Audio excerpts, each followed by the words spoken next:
y muy buenos días. Vamos a iniciar nuestra sesión número 7 del curso de Teología Sistemática 2. Y tenemos como subtítulo la afirmación de las dos naturalezas en la persona de Jesucristo. En la sesión anterior estuvimos viendo las diferentes posturas que existieron en los primeros siglos.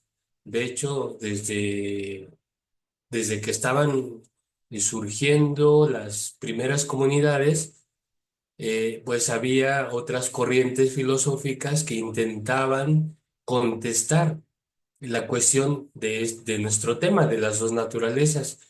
Y hicimos algunas consideraciones de cómo se, se visualizaba la persona de Jesucristo, a veces como solamente humano, a veces como solamente divino, a veces como una divinidad alterada o modificada o menor a la del Padre, o a veces también con una humanidad sometida y anulada, en este caso con respecto a a la parte divina.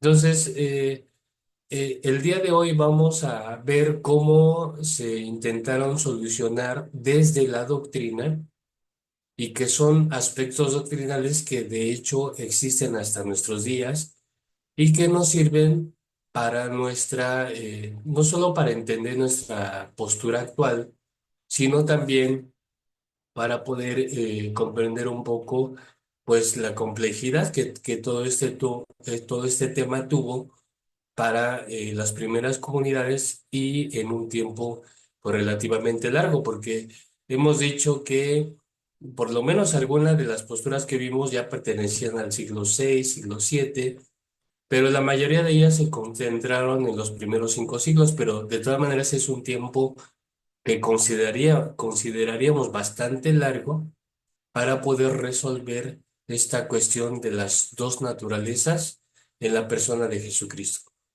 Y pues vamos a verlo, vamos a ver en este caso la postura oficial, por decirlo así, la postura doctrinal oficial que tomó la Iglesia y que ha servido, como hemos dicho, hasta nuestros días. Bueno, pues bienvenidos, comenzamos. Primero tengo aquí un extracto de lo que es el Concilio de Calcedonia y ustedes pueden ver ahí el año de referencia que es hacia el 451. Estamos hablando del siglo quinto. Esta declaración doctrinal surge o comienza 100 años antes con el Concilio de Nicea. El Concilio de Nicea se celebró en el 325 también de la era cristiana y ahí se comenzó pues, a establecer doctrinalmente cuál era el credo con respecto, el credo en general respecto a, a Dios Padre, a Dios Hijo y al Espíritu Santo. Pero en el 451, o sea, 100 años después, un poco más de 100 años después del Concilio de Nicea, hubo necesidad no solo de ampliar el credo, sino de hacer algunas precisiones. Así es que vamos a ver esta parte, vamos a ver este extracto que corresponde a esa declaración que se hizo en el Concilio de Calcedonia, pero ya teniendo como antecedente el Concilio de Nicea.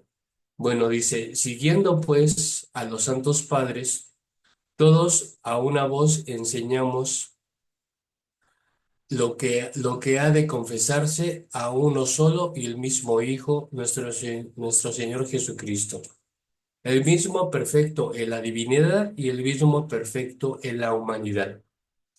Cada una de las afirmaciones que se hagan en esta declaración tiene como finalidad rechazar las diferentes posturas, algunas de las cuales revisamos en la sesión pasada, pero su objetivo es rechazar esas posturas que a veces decían que no era una divinidad plena o que no era una humanidad plena. Así es que son las cosas, cada afirmación que encontramos aquí tiene como finalidad eso, rechazar posturas que son diferentes. Entonces dice, el mismo perfecto en la divinidad y el mismo perfecto en la humanidad. Quiere decir que se reconocía doctrinalmente, se reconocía una divinidad plena y una humanidad plena también. Dice, Dios verdaderamente y el mismo verdaderamente hombre de alma racional y de cuerpo. En esta parte se está enfatizando que no se trataba, en el caso de Jesucristo, no se trataba de una divinidad disminuida, alterada, cambiada, modificada, etcétera, sino que era una naturaleza exactamente igualada al Padre. Por un lado se afirma eso. Y por otro lado, en cuanto a su humanidad, lo que se dice es que la persona de Jesucristo contaba con un alma racional, es decir, su psique, la psique que funcionaba en El Salvador era plenamente humana, plenamente consciente, había voluntad consciente en la persona de Jesucristo. Con esto se está diciendo contra aquellas posturas que decían que la divinidad o el logos había subordinado a la conciencia humana, había sometido a la voluntad humana. Aquí lo que se está diciendo es que no, que la psique y la voluntad humana permanecieron funcionalmente completas, plenas en la persona de Jesucristo. Por eso dice, por eso se está diciendo aquí verdaderamente hombre de alma racional y de cuerpo, un cuerpo no alterado, no modificado, tampoco sometido al logos o a la parte divina, sino que también un cuerpo que conserva todas y cada una de las características humanas, incluyendo esto va a ser muy importante porque es lo que vamos a abordar en nuestro tema de hoy, incluyendo las cuestiones de su debilidad o las limitaciones naturales o inherentes al cuerpo humano, ¿sí? Lo vamos a ver un poquito más adelante. Dice, consustancial con el Padre en cuanto a la divinidad, es decir, de la misma sustancia. Ya estamos aquí vueltos a la afirmación de que no se trata de una divinidad alterada, modificada o disminuida, sino consustancial, quiere decir de la misma sustancia del Padre. Dice, y el mismo, es decir, Jesucristo, y el mismo Jesucristo consustancial con nosotros en cuanto a la humanidad semejante en todo a nosotros, excepto en el pecado, tal y como dice la cita de Hebreos 4:15, tentado en todo, pero sin pecado.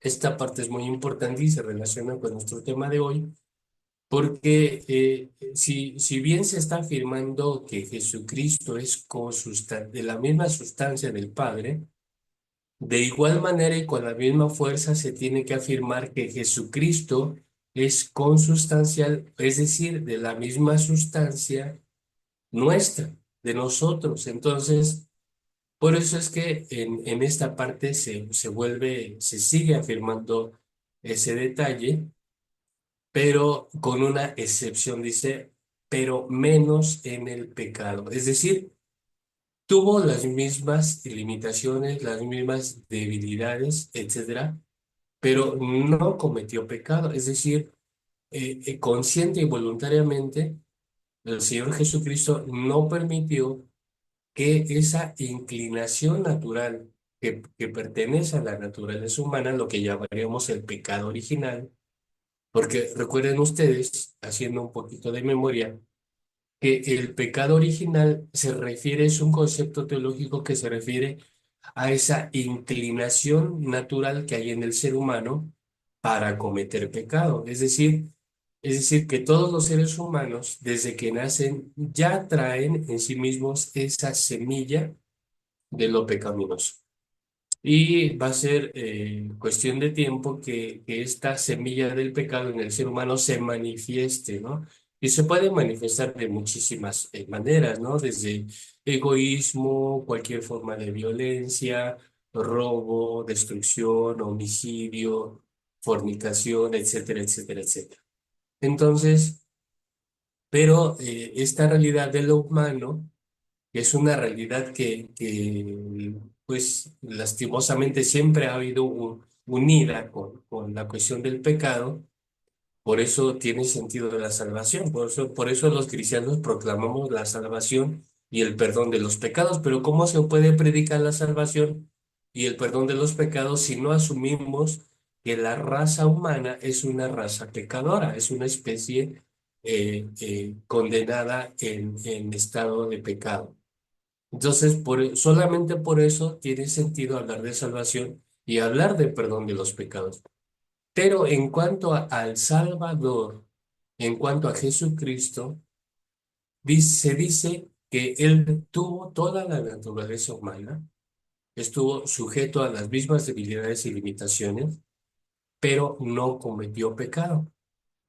Dice, bueno, antes de abundar más sobre ese tema, voy a seguir leyendo esta parte. Dice, engendrado del Padre antes de los siglos en cuanto a la divinidad, engendrado del Padre antes de los siglos. Al decir antes de los siglos, se refiere antes de que el mundo fuese, o como la Escritura dice, antes de que la creación fue hecha, como dice el Señor, antes que Abraham fuese, yo soy. Es decir, lo que se refiere a esta parte es al primer estado de la cristología, que es la preexistencia. Creo que es uno de los temas que también se tienen que seguir reforzando en cuanto a la persona de Jesucristo, es decir, su preexistencia. Entonces es engendrado del Padre, no creado, porque si Jesucristo fuese creado, entonces ya estaría dentro del esquema de la creación y estaría sujeto a tiempo, no sería eterno. Entonces por eso se dice engendrado del Padre antes de los siglos en cuanto a la divinidad. Dice, y Él mismo, es decir, Jesucristo, en los últimos días, por nosotros y por nuestra salvación, engendrado de María en cuanto a la humanidad. Y pues conocemos, y también la doctrina cristiana reconoce esa parte de el nacimiento de aquella doncella de nombre María, a quien el Espíritu y el ángel hablan y le dicen que no tenga miedo porque ella ha sido elegida para portar y poder engendrar al Salvador. Bueno, dice, sigo leyendo aquí, dice que se ha de reconocer a uno solo y el mismo Cristo, Hijo Señor, unigénito en dos naturalezas. Entonces, es una sola persona con dos naturalezas. Porque recuerden que también algunas de las posturas o de las herejías decían que se trataba de dos personas, la persona divina y la persona humana, y que en todo caso la persona divina, siendo más fuerte y poderosa y cualitativamente hablando superior, entonces sometió a la persona humana. Entonces, aquí lo que se está diciendo es que no hay dos personas, hay una sola persona con dos naturalezas, la divina y la humana. Dice aquí, estas palabras son muy importantes, dice sin confusión. Sin confusión, aquí dice que no se fundieron, que no se fusionaron una con otra. Ese sería el sentido. Sin confusión, es decir, que no se fusionaron. Porque si se fusionan, el resultado habría sido una tercera naturaleza. Cuando usted junta dos elementos, surge un tercer elemento nuevo. Eh, por eso es que aquí dice sin confusión. La siguiente palabra es sin cambio, es decir, sin alteración. La parte humana no se altera. La parte divina en esta unión, hay una palabra que se empleó en la sesión pasada que es la unión hipostática. Es también un término teológico que sirve para señalar que hubo una unión de ambas naturalezas, de dos naturalezas totalmente diferentes entre sí, pero que esta unión hipostática no genera cambio, alteración o modificación en alguna de ellas. Por eso es que esta parte dice sin cambio, también sin división, es decir, que no se trata de que en la persona de Jesucristo hayan estado eh, esas dos naturalezas eh, totalmente independientes una de otra, sino que hubo una integración perfecta entre ambas. Por supuesto, hermanos, queridos hermanos, no deja de existir aquí una complejidad natural, lo que la Biblia llama misterio. No deja de existir ese aspecto, porque cuando dice aquí sin división, es decir, que las dos naturalezas, lo divino y humano, se integran de tal manera que forman una sola persona, la persona de Jesucristo. Por eso es que aquí se dice sin división y luego se conjunta el otro término sin separación, sin división, sin separación. Es decir, que esta unión hipostática existe y existe de manera perfecta para poder dar como resultado a una sola y única persona, que es la persona del Salvador. Pues, para seguir aquí leyendo, dice, en modo alguno borrada la diferencia de las dos naturalezas por causa de la unión, es decir, no se pierden las características de cada naturaleza. La unión no hace que se pierdan las características de cada naturaleza. Mantienen una unión perfecta, pero no dividida, volvemos a decir, no formando dos personas diferentes en un solo cuerpo, sino formando una sola persona con características del lado divino y características del lado humano. Dice, en modo alguno borrar la diferencia de las dos naturalezas por causa de la unión, sino conservando más bien cada naturaleza su propiedad y concurriendo en una sola persona o en una sola hipóstasis. La palabra a lo que nos referíamos, una hipóstasis, se refiere a esa unión perfecta, pero donde cada naturaleza sigue conservando sus propiedades. Creo que esta es una palabra muy bien empleada. Cada naturaleza conserva sus propiedades, pero concurriendo, aquí se utiliza esta palabra de la concurrencia, concurriendo, quiere decir, cuando dos cosas concurren, se dice que dos aspectos o dos elementos concurren, es decir, se encuentran en un solo punto para funcionar, para funcionar integrativamente o integradamente. Por eso es que aquí también se utiliza esa palabra de concurrencia, concurriendo en una sola persona y en una sola hipóstasis o unión. Dice, no partido o dividido.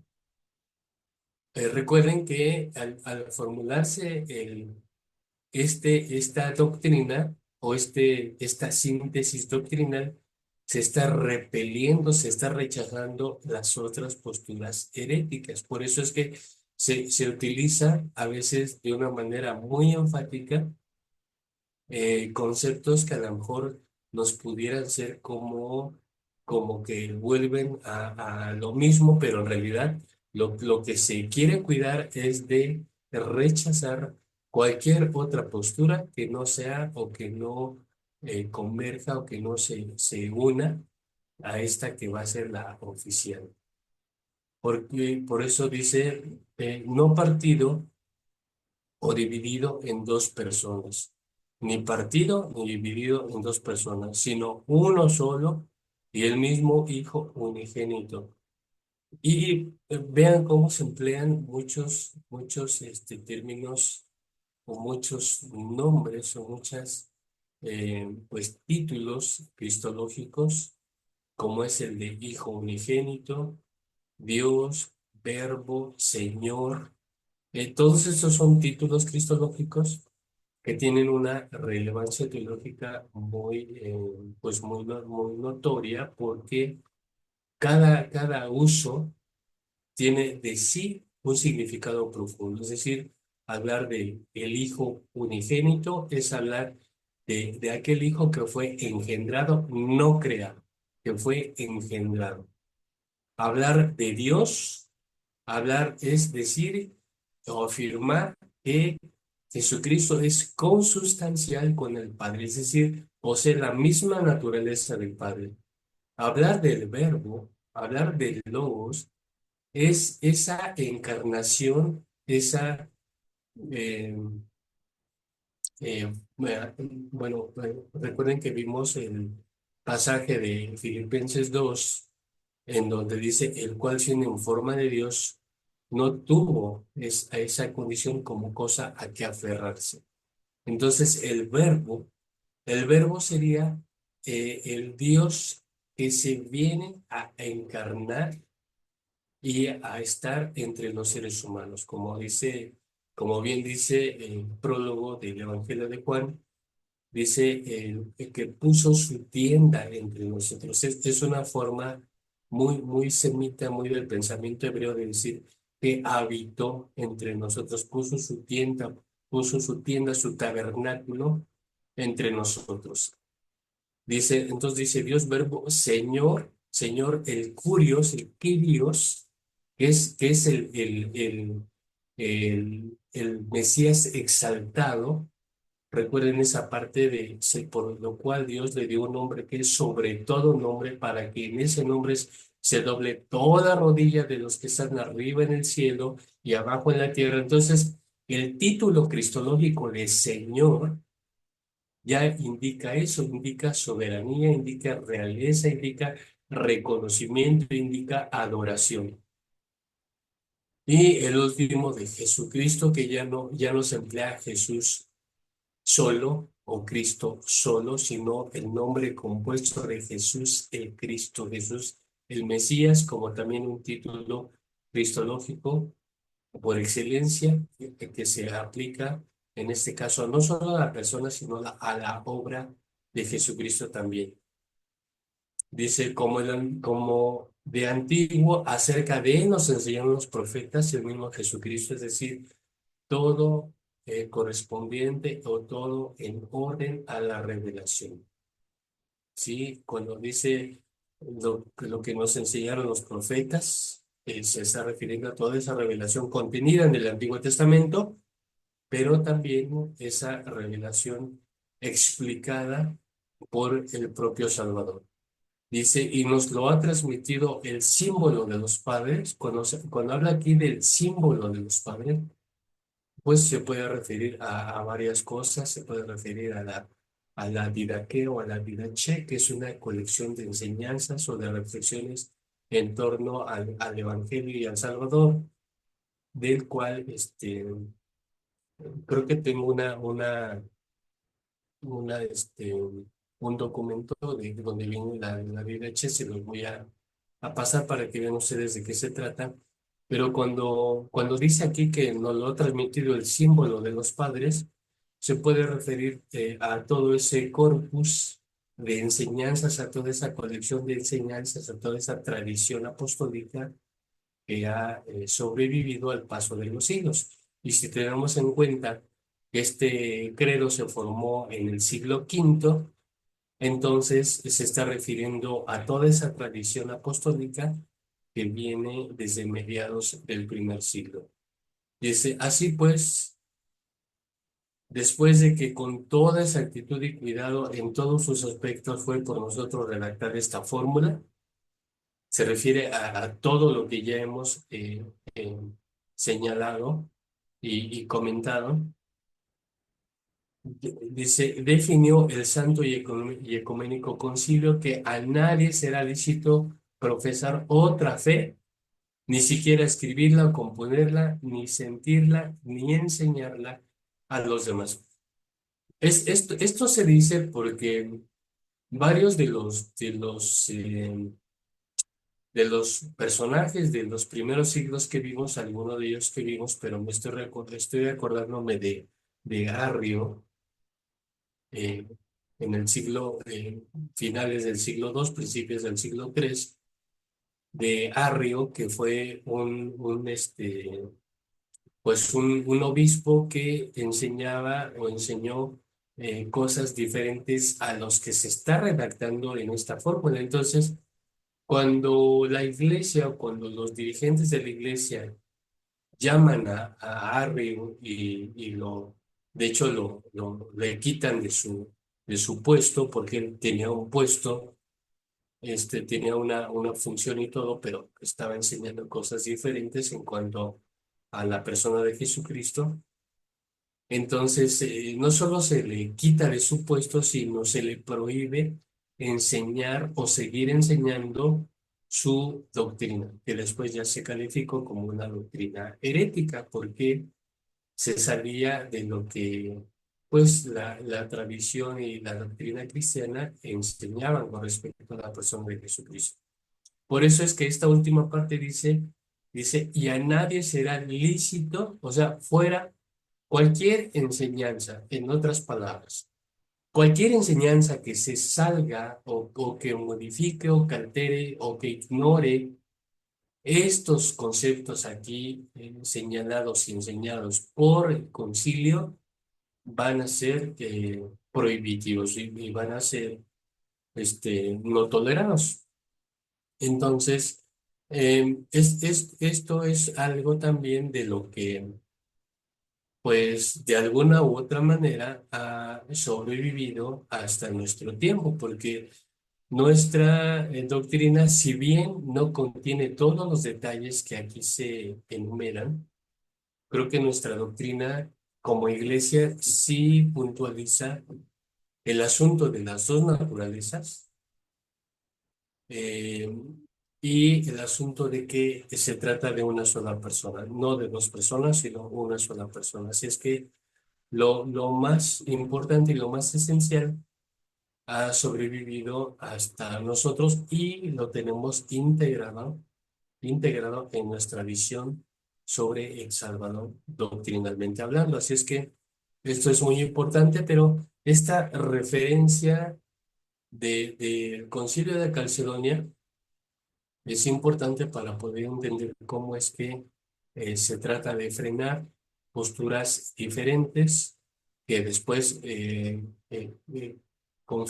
decimos, insistimos que van a ser conocidas como posturas heréticas, como herejías, y a sus proponentes como herejes. Así es que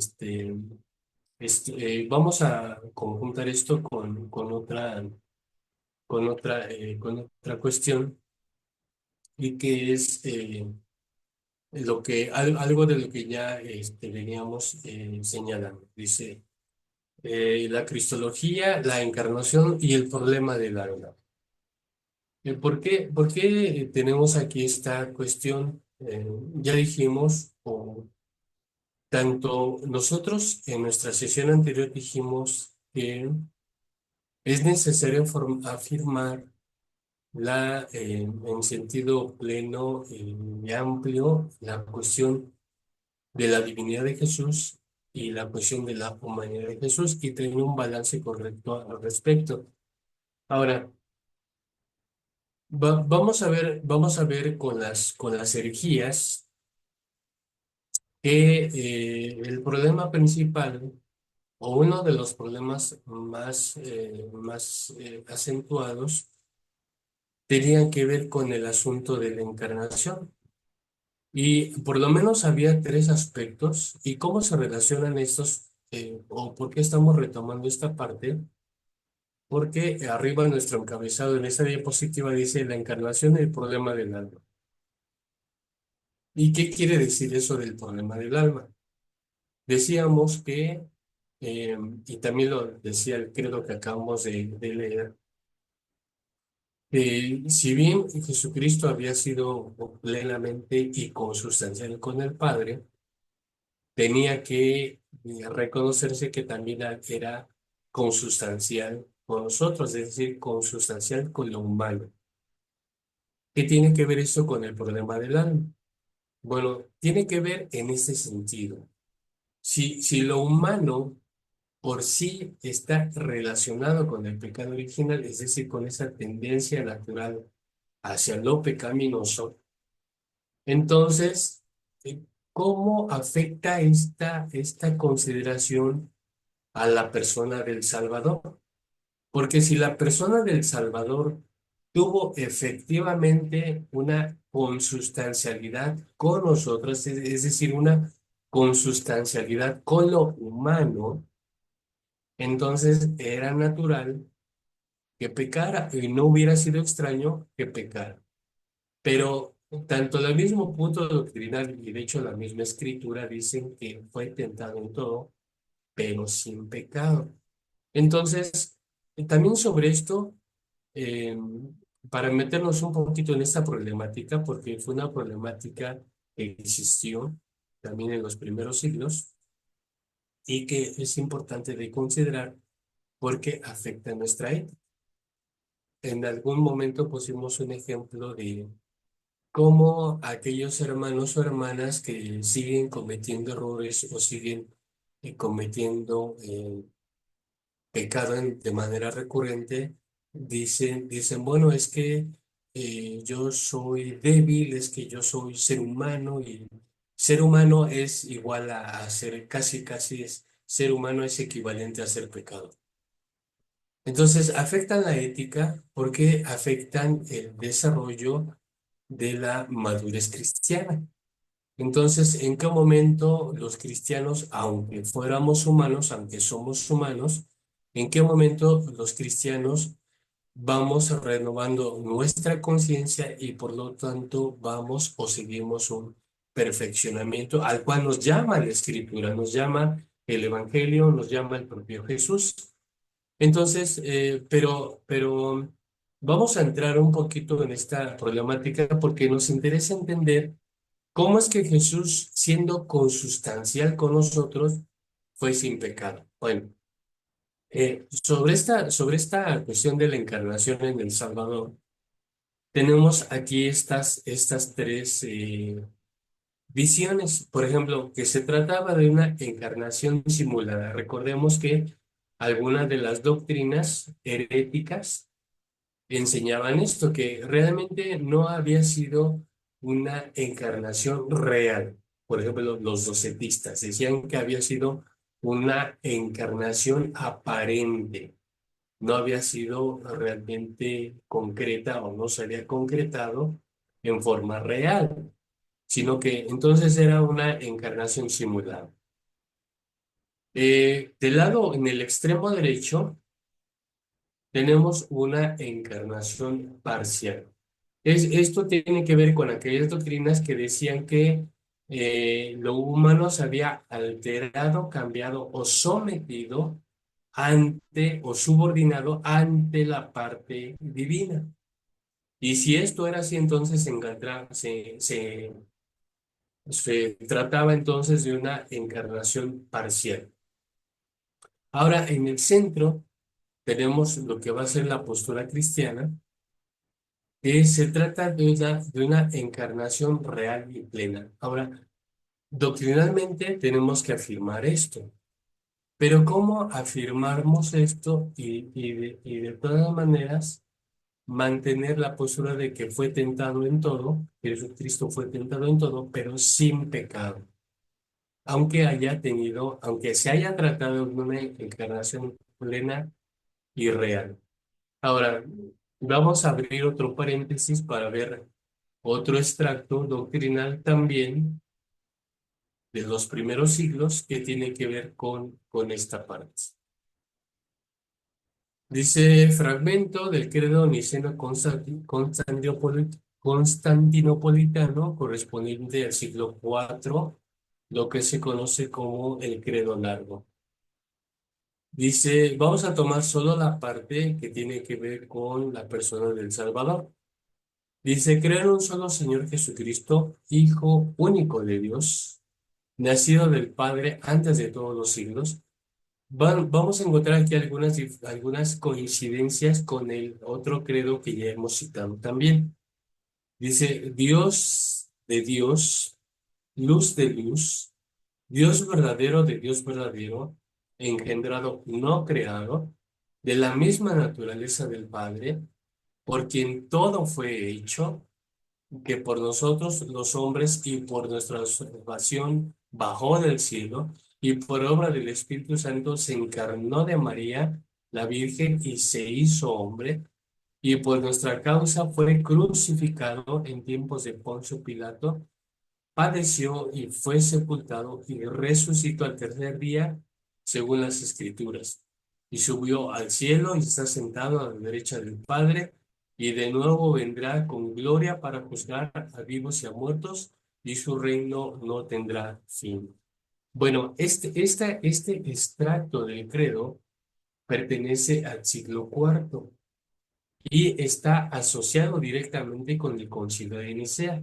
Recuerdan ustedes que les mencioné que lo que leímos, el credo de Constantinopla que leímos referido en la fecha 451, tenía un antecedente un poco más de 100 años antes. Bueno, en el 325, el primer concilio que se celebra una vez que el Imperio Romano ha adoptado al cristianismo como religión oficial, lo cual unos pocos años antes, alrededor del 312 más o menos, un emperador ya había suspendido la persecución contra los cristianos y poco más de una década más tarde, este emperador convierte al cristianismo en la religión oficial del imperio.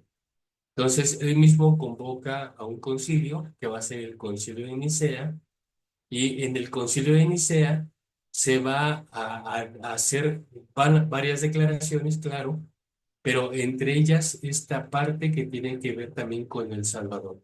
Y por eso vamos a encontrar aquí coincidencias con el otro credo, porque de hecho esta parte del credo es antecedente para el posterior.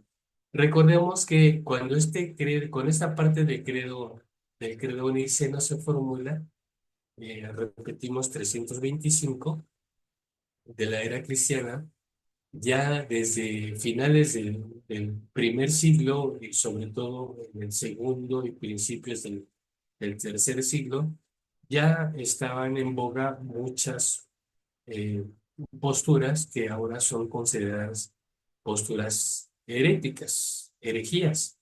Entonces, por eso es que en esta parte encontramos un primer desarrollo, doctrinalmente hablando, un primer desarrollo en cuanto a la persona de Jesucristo. Por eso aquí aunque no se utilizan términos teológicos que ya van a estar perfectamente desarrollados en el 451, por ejemplo, consustancial con el Padre, es un término que se desarrolla después, y aquí simplemente se dice que es Dios verdadero de Dios verdadero, es decir, es otra forma de referirse a la consustancialidad, solamente que estos términos van a usarse y a emplearse más tarde, pero en esencia se puntualiza los puntos medulares, ¿no? Y por ejemplo, que no fue creado, que fue engendrado, y que por nuestra salvación Él descendió del cielo y por obra del Espíritu se encarnó en María, es decir, se hizo consustancial con nosotros, pero fue cuestiones históricas, porque en esta primera formulación en el Concilio de Nicea, no solamente se quieren destacar cuestiones teológicas, como que era consustancial o que no fue creado, es decir, la preexistencia del Mesías, del Salvador, que él fue antes de todas las cosas, por decirlo de alguna manera, pero que también, además de las cuestiones teológicas que se tienen que enfatizar, también se enfatizan cuestiones históricas, es decir, que las referencias de Poncio Pilato como un procurador romano que existió en cierto periodo de la historia. Entonces también se dan este tipo de referencias históricas para asentar pues la creencia cristiana con respecto al Salvador. Dice que padeció y fue sepultado y resucitó al tercer día, según las Escrituras. La conexión, esto de decir que resucitó al tercer día, según las Escrituras, es porque obviamente en el siglo, finales del siglo tercero, ya estaba ya el canon cristiano ya había sido establecido. Las escrituras hebreas, es decir, el Antiguo Testamento ya había quedado integrado a las escrituras cristianas, es decir, el Nuevo Testamento. Y ya para este tiempo existía una perfecta convicción o una convicción plena de que la Biblia cristiana se componía de ambos testamentos, aquella parte que había sido el canon hebreo, todo el Antiguo Testamento, y la nueva colección, porque hasta finales del siglo tercero se empieza ya a establecer cuáles libros sí quedan y son reconocidos como los libros canónicos, como los libros inspirados y que van a formar parte del canon. Entonces, pues ya podemos tener una idea de que las primeras iglesias en el primer siglo nunca pudieron tener el canon completo. Tenían claro que sí acceso al canon completo del Antiguo Testamento. De Jesucristo, los apóstoles, el propio apóstol Pablo, etcétera, tuvieron acceso a ese canon, el canon del Antiguo Testamento. Pero el canon del Nuevo Testamento no estuvo completo, jamás estuvo completo, sino hasta finales del siglo tercero. Por eso es que aquí en el siglo cuarto, 325, cuando en ese se dice que resucitó el tercer día según las Escrituras, se está refiriendo a todo ese cumplimiento profético del Antiguo Testamento ya reflejado en el Nuevo Testamento. Entonces, ya al hablar aquí de las Escrituras, es hablar de todo el canon que ahora ya compone la Biblia cristiana, ¿sí? Dice, y subió al cielo y estando sentado a la derecha del Padre, de nuevo vendrá con gloria para juzgar a vivos y a muertos, y su reino no tendrá fin también. Son cuestiones doctrinales que nosotros seguimos eh, creyendo que ahora actualmente El Salvador está a la fiesta del Padre, que va a haber un momento en el que en la parusia, en el retorno del Señor, cuando Él vuelva a estar, pero ahora ya como juez, a establecer pues sí, una recompensa para unos y un castigo para otros, que es un aspecto doctrinal que ya se establece desde aquí, que pervive hasta nuestro tiempo, y que su reino, una vez establecido, una vez llevado a cabo el juicio, lo que nosotros conocemos como el juicio final, finalmente ya se establecerá su reino, que también es algo que conocemos como el reino eternal. Entonces, si nos ponemos a mirar aquí estas partes, nos vamos a dar cuenta que las cuestiones esenciales, doctrinalmente hablando, sí están, eh, forman parte de nuestras creencias actuales y pues han sobrevivido hasta nuestros días, pero sus raíces, las raíces doctrinalmente hablando, están en este tiempo. Muy bien. Bueno, vamos a entrar entonces a esta parte. el problema del alma. Jesucristo asumió la naturaleza humana plenamente. Pero hay dos maneras de ver esto. Recuerden que nos hemos estado moviendo dentro de la antropología, dentro de dos visiones, la visión griega y la visión hebrea. Y vamos a retomar esa parte para tratar este tema del problema del alma. Muy bien, recuerden que estamos aquí en esa diapositiva y estamos, por supuesto, en un contexto religioso, estamos en un contexto de creencias. Así es que la visión dualista dice que el ser humano solamente se compone de dos elementos principales que son el cuerpo y el alma, ¿sí? El cuerpo y el alma. Y que el alma es eterna, el alma pertenece a una dimensión eterna e inmaterial.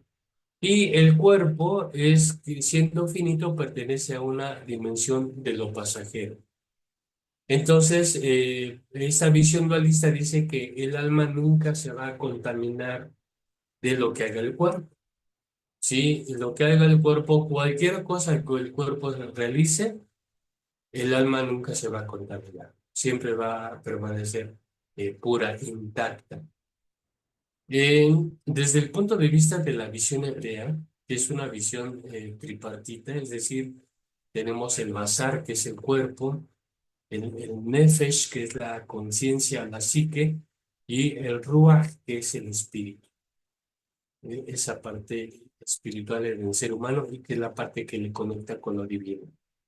Bueno, pero desde la visión tripartita hebrea, no hay una separación de los elementos que constituyen al ser humano como sí lo hay en la parte de la visión griega. Recuerden ustedes que para la visión griega están ahí reunidos en el cuerpo, pero el alma y lo humano son tan diferentes que nunca se pueden unir realmente. Y cuando el cuerpo perece, fallece, entonces el alma se va a ir a donde, pues de donde proviene, que es esa dimensión de lo eterno.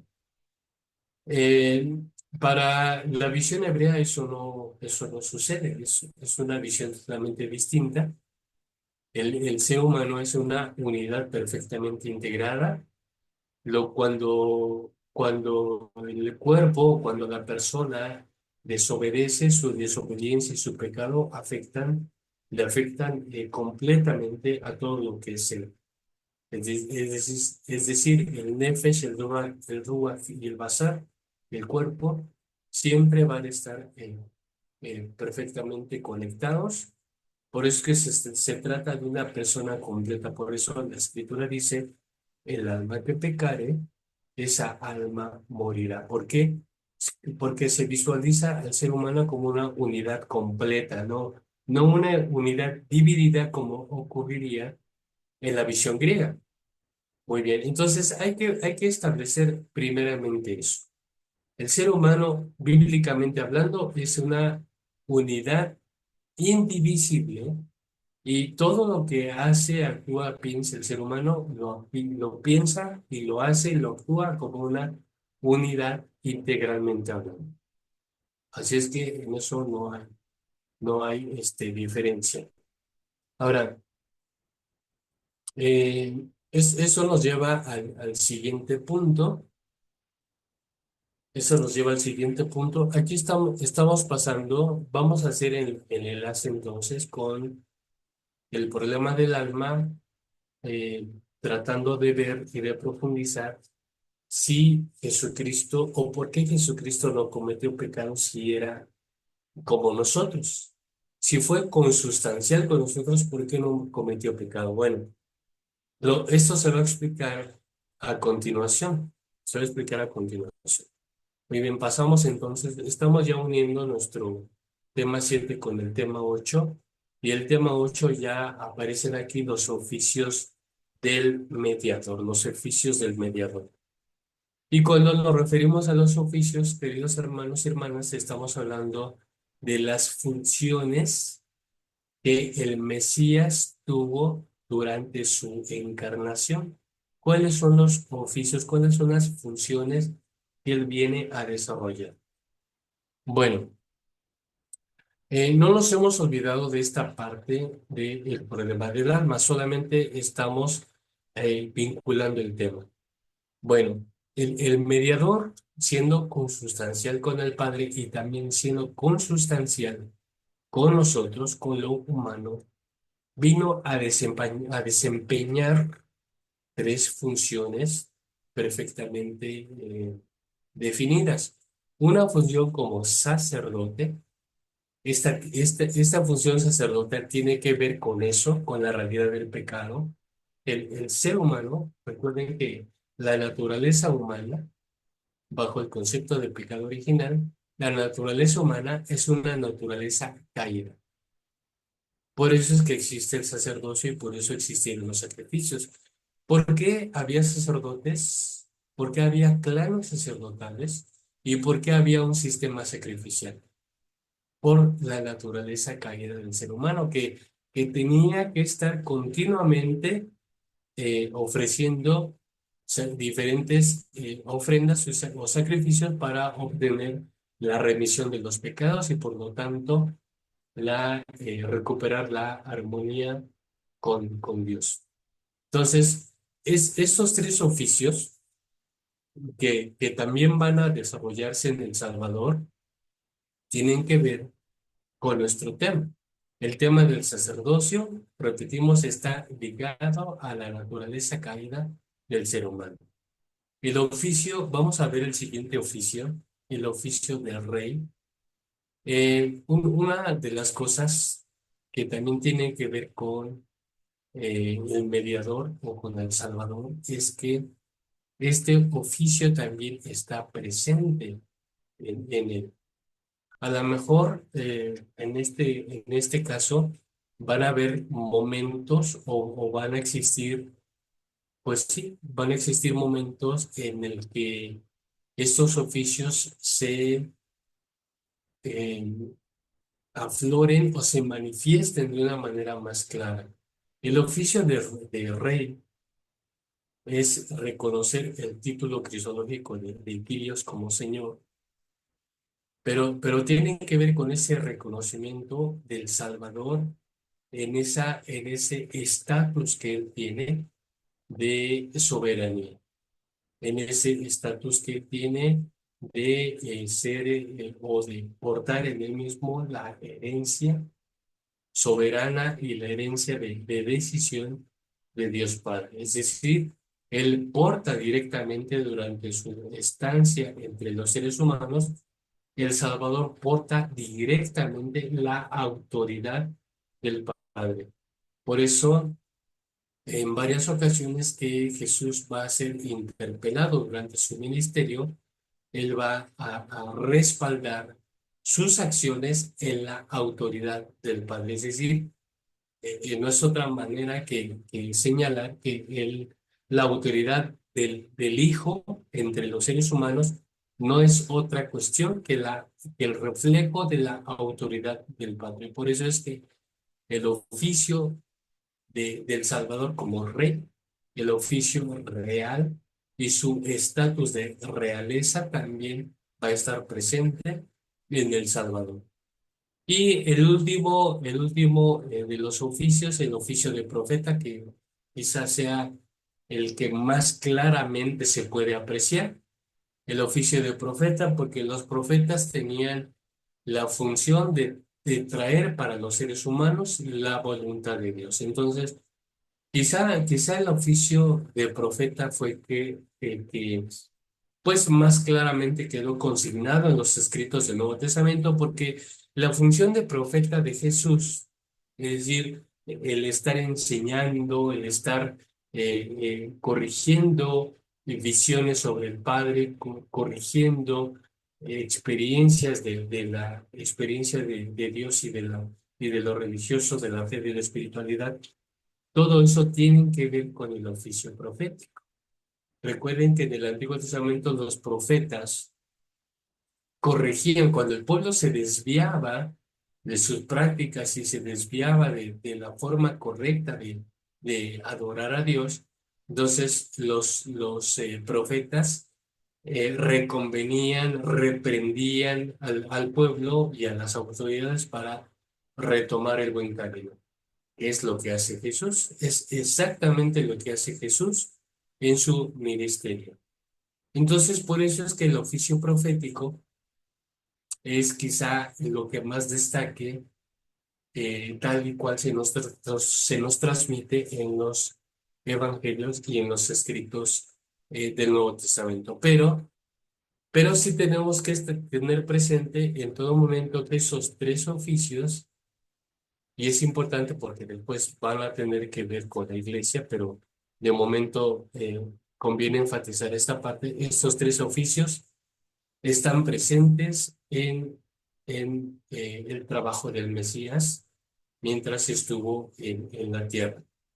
El oficio de ser sacerdote, eh, por eso el evangelista Juan dice, he aquí el Cordero de Dios que quita el pecado del mundo. Y por eso Hebreos dice, como hemos citado en una de las sesiones anteriores, dice, sacrificio y ofrenda no quisiste, sacrificio y ofrenda no te agradaron, por lo cual dije, heme aquí, y entonces me apropié este cuerpo para que ofreciera o ofrecer un sacrificio, el sacrificio perfecto. Entonces, en este sentido, el Mesías es sacerdote, pero también es ofrenda. He aquí el Cordero de Dios que quita el pecado del mundo.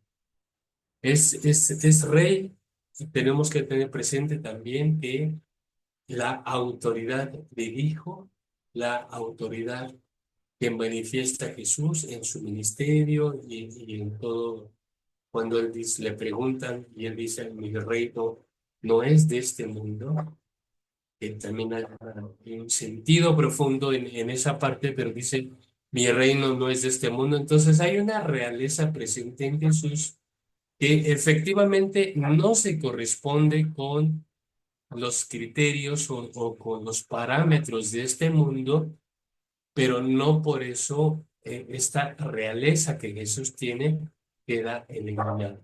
Entonces, efectivamente, es otro de los oficios del Salvador, es decir, ser el rey. Y el oficio profético es, repetimos, el que más destaca, todas las enseñanzas, todas que son abundantes en los evangelios, esas enseñanzas donde el Señor dice, habéis oído que fue dicho a los antiguos, mas yo os digo. Mas yo os digo es el lugar que el Salvador, que el Mesías tiene en ese proceso revelatorio de Dios hacia los seres humanos. Entonces, el mas yo os digo tiene un sentido profundo de presentar ahora a Jesús como el profeta por excelencia que nos dice o que nos expresa o que nos trae la revelación del Padre. Entonces, es muy importante, queridos hermanos, que estas tres funciones del Mesías estén presentes en nuestra mente a la hora que estemos leyendo los escritos del Nuevo Testamento, porque ahí se van a destacar esos tres oficios. Jesucristo como sacerdote, Jesucristo como rey y Jesucristo como profeta.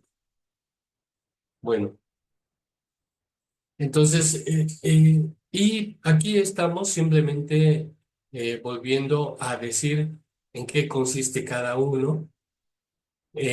Claro que eh, cada uno también tiene su impacto. Por ejemplo, la función sacerdotal de Jesucristo, como dicen los escritos del Nuevo Testamento, se hizo de una sola vez y para siempre. Entonces, ya no, como dice el apóstol, dice, ya no tiene sentido que Jesús vuelva a bajar y ser ofrecido nuevamente por nosotros. No.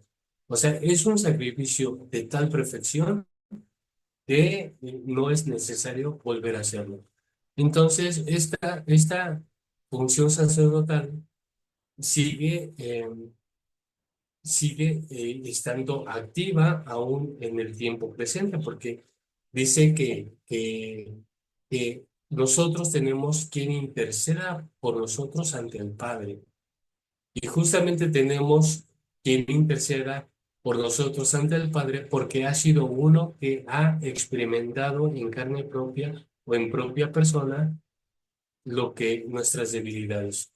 Por eso es que la función sacerdotal incluso sigue presente o sigue viva hasta el día de hoy.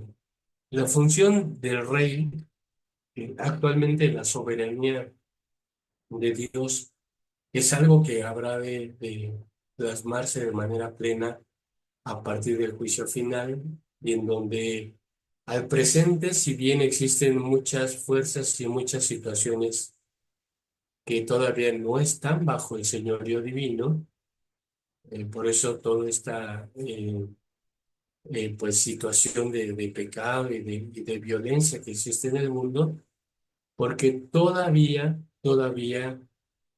no están todas las cosas al tiempo presente, todavía no están todas las cosas sometidas a los pies de Cristo. Pero va a llegar ese momento cuando realmente ya todas las cosas estén ya sometidas a los pies del Señor y entonces Él reinará sobre todos. Y entonces se cumplirá aquellos pasajes, se cumplirán aquellos pasajes donde dicen que finalmente será todo en todos. Y por último, la función profética que llegará a su fin con el establecimiento del reino eterno. Y como decía el apóstol Pablo, la profecía habrá de terminar, porque una vez que se inaugure el reino eterno, pues ya no habrá más evangelización, ya no habrá más, en este caso, prédica de conversión, porque se supone que ya en el reino estarán todos aquellos que hayan permanecido y siendo fieles al llamado de Dios. Entonces, esta función profética también tendrá una vigencia cuando se inaugure el reino eterno. Pero mientras tanto siguen siendo funciones que incluso, como lo vamos a ver, se traspasan hacia la iglesia. Pero vemos aquí como una especie de síntesis. Entonces, ¿qué hace el sacerdote? Expía las culpas. ¿Qué hace el rey? Establece el señorío de Dios en el mundo. Fíjense cómo es muy interesante el concepto de reino, el reino de Dios. La iglesia es portadora de las nuevas del reino. Fíjense cómo es como si la iglesia fuera este experimento del reino. Es decir, la iglesia en el aquí y el ahora ya vive este adelanto del reino y por lo tanto, por eso se habla del ya, pero el todavía no. Es decir, el ya donde ya existen los principios y los valores del reino, que la iglesia ya vive y comparte, pero este establecimiento del reino es progresivo y llegará a su culminación, lo hemos dicho, con la parucía, es decir, con el retorno del Señor Jesucristo.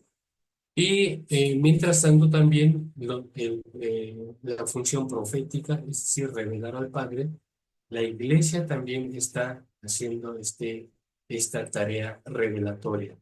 Por eso dice aquí las funciones propias del mediador se traspasan a la iglesia conformando una tarea misional.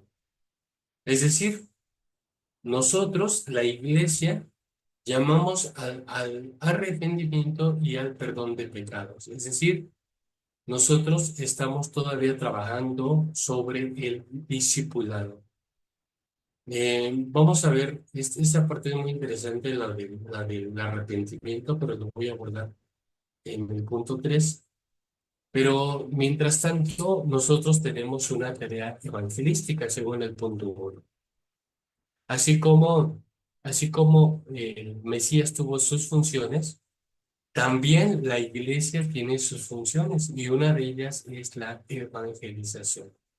Obviamente esta evangelización incluye una conversión, pero una conversión, por eso tenemos aquí proselitismo contra el discipulado, una conversión más que una conversión, eh, eh, dijéramos, una conversión confesional, es decir, una conversión a la iglesia, que eso es bueno porque nosotros queremos que nuestra iglesia crezca, pero más allá de que nuestra iglesia crezca, lo que necesitamos y lo que el mundo necesita es que las personas cambien. Y eso solo se puede lograr a través de un discipulado. Por eso es que los programas discipulares y toda acción evangelística de la iglesia resulta de tal importancia que lo que queremos es eso, queremos que haya un cambio en las personas, que haya un arrepentimiento, que haya una remisión de pecados y que esto desemboque en un cambio, en una transformación. Por eso es que este punto resulta tan importante. El punto 2 dice entrar en el señorío divino, concepto de reino, experimentando la anticipación del establecimiento del reino eterno. Pero ya vivir en el aquí y en el ahora, esta parte del señorío divino. Es como cuando Jesús decía en el Padre Nuestro, dice, venga tu reino, venga tu reino, cuando le preguntaron a Jesús, ¿y cómo habremos de orar? ¿Cómo habremos de orar los cristianos? Y entonces el Señor les dijo, bueno, vosotros oraréis así. Y una de las primeras cosas que el Señor dice, venga tu reino, es ¿por qué? Porque esa conciencia de que las cosas tienen que cambiar, las cosas, uno no se da cuenta de que las cosas están mal a menos que uno tenga una referencia. Y cuando uno tiene la referencia del reino, entonces uno puede, en referencia a ese reino, uno puede entender que las cosas están mal. Por eso, entre los primeros aspectos que el Salvador mencionaba con respecto a cómo deben orar los cristianos, él decía, venga tu reino haciéndose tu voluntad como se hace en los cielos, esa voluntad tuya que ya se hace en los cielos, que se establezca también en la tierra. Y ese es el señorío divino. Y por eso la iglesia, el papel de la iglesia ya es tan importante porque la iglesia ya vive en la tierra el señorío que se vive en los cielos. Y aquí tenemos entre paréntesis el concepto cristiano de esperanza. Fíjense que esto es muy importante teológicamente hablando porque el concepto de esperanza, no, nosotros utilizamos mucho la palabra de hay que ser paciente. Y qué ser paciente es como que aguardar en el tiempo, como quedar suspendido en el tiempo y en el espacio a que algo suceda. No, es que esto no pase, ya me desesperé. No, es que tienes que ser paciente. Bueno, el concepto de esperanza, la esperanza cristiana, no tiene que ver con eso. La esperanza cristiana es que porque algo ya viene, porque el Señor habrá de venir, porque el reino eterno habrá de llegar, porque el juicio final va a ser una realidad o será una realidad. Entonces hay que trabajar ya ahora de tal modo y hacerlo con tal energía que nuestras acciones traigan ese retorno del Señor, que nuestras acciones ya establezcan el reino de Dios. Y ese es el concepto de esperanza cristiana. Entonces, la esperanza cristiana no es un sentarnos a ver qué pasa, un sentarnos a ver qué sucede, sino la esperanza cristiana es accionar de tal forma que nuestras acciones ya anuncien, ya representen, ya reflejen lo que está por venir. Por eso es que el papel de la iglesia es muy, muy importante. Y esto se junta con el último punto que es persuadir, convertir al mundo de su mal camino, es decir, el concepto hebreo del arrepentimiento que es shuv y el concepto cristiano de la sal, de ser sal, que es detener la corrupción.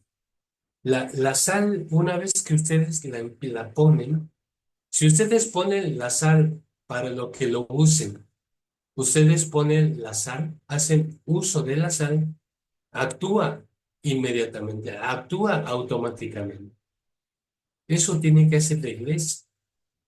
Cuando vemos a la iglesia pasiva, en esta, aguardando a que las cosas sucedan, no está haciendo su papel. Cuando vemos a la iglesia cuya presencia detiene, la presencia de la iglesia ya detiene, la presencia de los cristianos ya detienen la corrupción, entonces están haciendo su papel. Entonces están haciendo para lo que fueron llamados.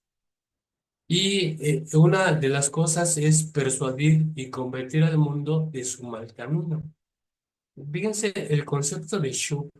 Nosotros heredamos ese concepto religioso católico del arrepentimiento, que entendemos el arrepentimiento como que es un dolerse profundamente por una situación mal que hicimos.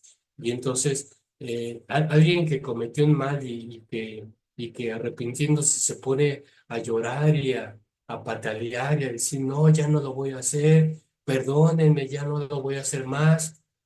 Bueno, está bien, está reflejando un arrepentimiento, diríamos, pero en realidad el concepto hebreo de shuv, es arrepentirse, significa volver al punto donde nos desviamos. Es decir, hagan de cuenta que nosotros hicimos un recorrido, pero en cierto punto de ese recorrido fallamos, nos desviamos, ¿sí? Entonces nos fuimos en una dirección desviada. Entonces, pero nos dimos cuenta o alguien nos hizo que nos percatáramos cuenta de ese desvío en nuestro caminar. Entonces, el shuv significa retornar al punto donde nos desviamos, donde conscientemente reconocimos que hicimos el mal, que cometimos el pecado, y entonces rehacer el camino.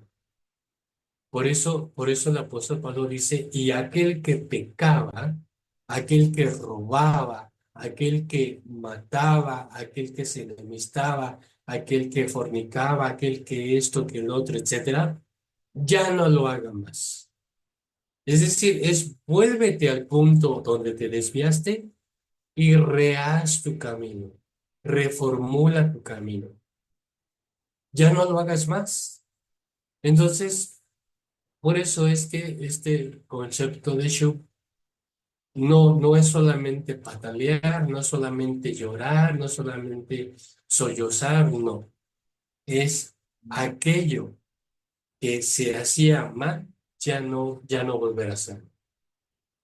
Y la iglesia está para eso. La iglesia está para comunicar a pues comunicar a los no convertidos lo que están haciendo mal, pero invitarlos a que ya no lo hagan más, a que ya no lo hagan más. Entonces, esas tres funciones, queridos hermanos, que son las funciones del mediador, las funciones del Mesías, del Salvador, se traspasan también a la iglesia, ¿sí? Estas funciones, la función sacerdotal, la función real y la función profética. La función sacerdotal, porque invitamos a las personas a, a, eh, a congraciarse, a reintegrarse con Dios.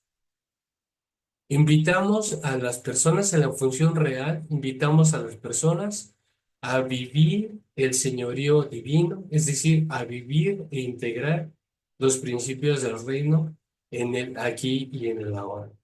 Y la función profética porque invitamos a las personas a arrepentirse y en este arrepentimiento ya no volver a hacer las cosas ni que perjudican a ellos mismos ni que perjudican a los demás.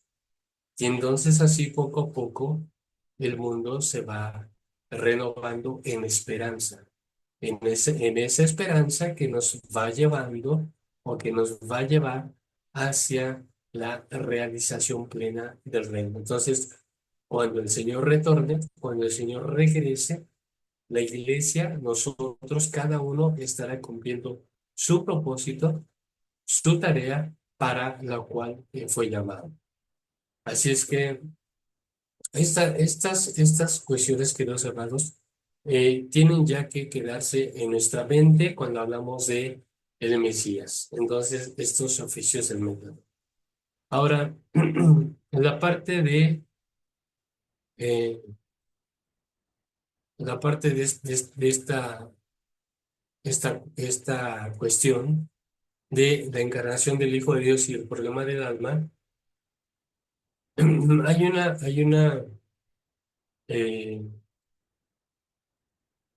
hay una cuestión actual que nos ayuda a entender un poco esto. ¿Cómo es que Jesús, habiendo asumido la naturaleza humana, con todas sus debilidades, características y propiedades, no cometió pecado? ¿Por qué no cometió pecado?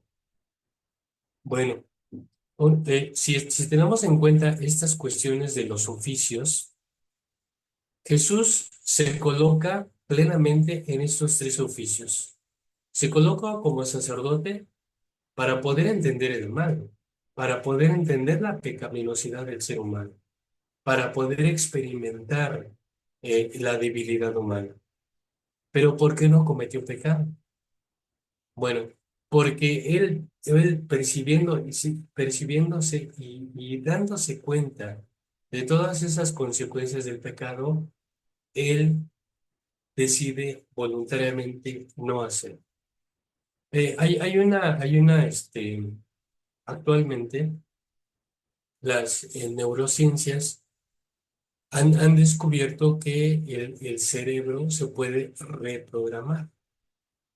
Una persona en esa medida de ser consciente y de pasar por un proceso de autoconocimiento y autorreflexión y autoconciencia, una persona puede reprogramar su mente. Y si una persona reprograma su mente, también puede reprogramar sus acciones. Por eso es que hoy día, bueno, ya tiene varios años, pero se ha puesto en boga un concepto del concepto de la programación neurolingüística. Y en términos muy sencillos, las neurociencias, que son, de lo último que se está moviendo en el ámbito tiene muchas aplicaciones, sobre todo en el ámbito de la terapia psicológica, porque ¿cómo ayudas a una persona a romper con patrones de conducta? Esos patrones a veces heredados de los padres o de los abuelos y replicados y reproducidos por las personas hoy día. ¿Cómo rompes esos patrones? Por eso el mandamiento del decálogo de yo visito la maldad de los padres sobre los hijos hasta la tercera y cuarta generación. ¿Por qué? Porque los patrones de pecado, porque los patrones de mala conducta, porque esas tendencias hacia lo pecaminoso se repiten, se replican de abuelos, padres, hijos, nietos. Si no se rompen los patrones, si no se rompe esa cadena de mal, esa cadena de pecado, se siguen haciendo siempre las mismas cosas. Y se van a seguir haciendo siempre las mismas cosas, Por eso es que las neurociencias dicen que una de las facultades del cerebro es, en la medida que somos conscientes, en la medida que nuestra voluntad quiere también, podemos reprogramarnos, nos podemos reprogramar tanto nuestra manera de pensar como también nuestra manera de actuar. Y esto, por eso es que el shuv, el concepto hebreo del shuv es reprograma. O sea, date cuenta de qué hiciste mal, date cuenta dónde te desviaste, dónde ocurrió tu irte por un camino diferente, por un camino que no era, un camino que distorsionó tu vida. ¿Puedes entender en qué momento fue? ¿Lo puedes saber? Regresa a ese punto y rehaz tu camino, reprograma tu camino. Que no es tan diferente del arrepentimiento eh, cristiano, porque el arrepentimiento cristiano viene de la palabra griega metanoia, y metanoia es cambio de mente. Literalmente metanoia, de donde se traduce arrepentimiento, es cambio de mente, cambia tu mente. Y por eso el apóstol Pablo desarrolló toda una teología de el viejo hombre, el viejo Adán, el nuevo hombre, el nuevo Adán. He aquí las cosas viejas pasaron, he aquí todo es hecho nuevo, todo es hecho nuevo. En realidad, si lo vemos desde el punto de vista de las neurociencias, es una reprogramación. Reprogramas tu mente. Identifica tus patrones de conducta que te dañan. Identifica los patrones de conducta que dañan a otros. Identifica las acciones, las actitudes tuyas que te dividen de los demás, que te separan de los demás. Así es que es posible que Jesús, aún teniendo esa carga de la naturaleza humana, decide no hacerlo. Y la tentación, justamente, donde Satanás le dice, di que si eres hijo de Dios, di que estas piedras se conviertan en pan. Y Jesús, con toda sabiduría, le responde, no solo de pan vivirá el hombre, mas de toda palabra que sale de la boca de Dios. Una reprogramación. Reprográmate, sí, pero en la perspectiva de Dios, en la perspectiva del reino, en la perspectiva de la esperanza cristiana. Y entonces ya no va a ser más pretexto que digas, es que soy humano, es que me van a perdonar, pero yo soy un ser humano. Y como ser humano tengo limitaciones, tengo defectos. Es más, dice el dicho, hay un dicho por acá en México que dice, árbol que crece torcido, jamás su rama endereza. Pero esas son sentencias condenatorias. Cada vez que nosotros decimos, es que errar es de humanos, es que yo soy así, es que ese es uno de mis defectos. Sí, pues es que esa es una de mis fallas. Todas esas son sentencias condenatorias que no me permiten crecer, que no me permiten madurar. ¿Y cómo es que Jesús, aunque tuvo toda esa eh, naturaleza humana, con todas sus debilidades, con todas sus carencias y limitaciones, cómo es que Él puede no pecar? Tentado en todo, pero sin pecado. Porque si solamente decimos, es que no pecó porque era hijo de Dios. Es que no cometió pecado porque tenía la naturaleza divina de su parte. Por eso no pecó. Bueno, entonces eso nos llevaría a nosotros, bueno, como nosotros sí somos seres humanos y no tenemos no somos, no hay en nuestra constitución, no hay una parte divina, pues nosotros estamos condenados a pecar entonces. Y ya solucionamos el problema. Entonces somos pecadores porque no nos queda de otra. Pero la verdad es que el mensaje cristiano no es ese. El mensaje cristiano es que podemos cambiar, podemos perfeccionarnos, podemos modificar y romper esos patrones. Lo podemos hacer, pero lo podemos hacer en la perspectiva de Dios. Y lo hacemos también por la asistencia del Espíritu. Por eso es que el apóstol Pablo insiste, vosotros sois morada del Espíritu Santo. Vosotros sois ahora. Y por eso Jesús dice, si alguno cree en mí, vendremos y haremos en él morada. Mi Padre y yo vendremos y haremos en él morada. Es una reprogramación de la persona, de sus pensamientos, de sus actitudes, de sus acciones. Y esta reprogramación es lo que nos llama el arrepentimiento, cambio de mente. El shubu retorna hacia donde te desviaste y rehace el camino. Y esto es muy valioso porque ya nos indica por qué Jesús, aun siendo tentado en todo, no cometió pecado. Y por qué a los seres humanos se nos invita a abandonar las obras de la carne, las obras de la carnalidad, las obras del pecado, y a hacer fruto conforme al fruto del Espíritu. Entonces, no es una invitación imaginaria o que esté fuera de nuestro alcance o que no nos corresponda o que no podamos alcanzar, porque es ese patrón de conducta que ya Dios anticipaba, porque he aquí que yo visito la maldad de los padres sobre los hijos hasta la tercera y cuarta generación. Dice, de los que me aborrecen, pero hago misericordia en millares a los que me aman y guardan mis mandamientos.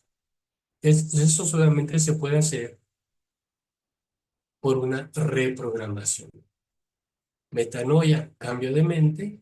Shub, retorna a donde te desviaste y reas tu camino.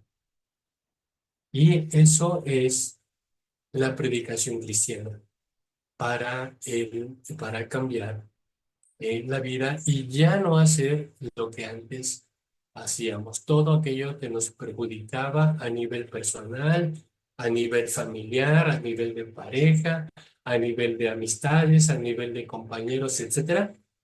Todo aquello que antes nos enemistaba, nos dañaba, nos dividía, ahora ya no lo hacemos más.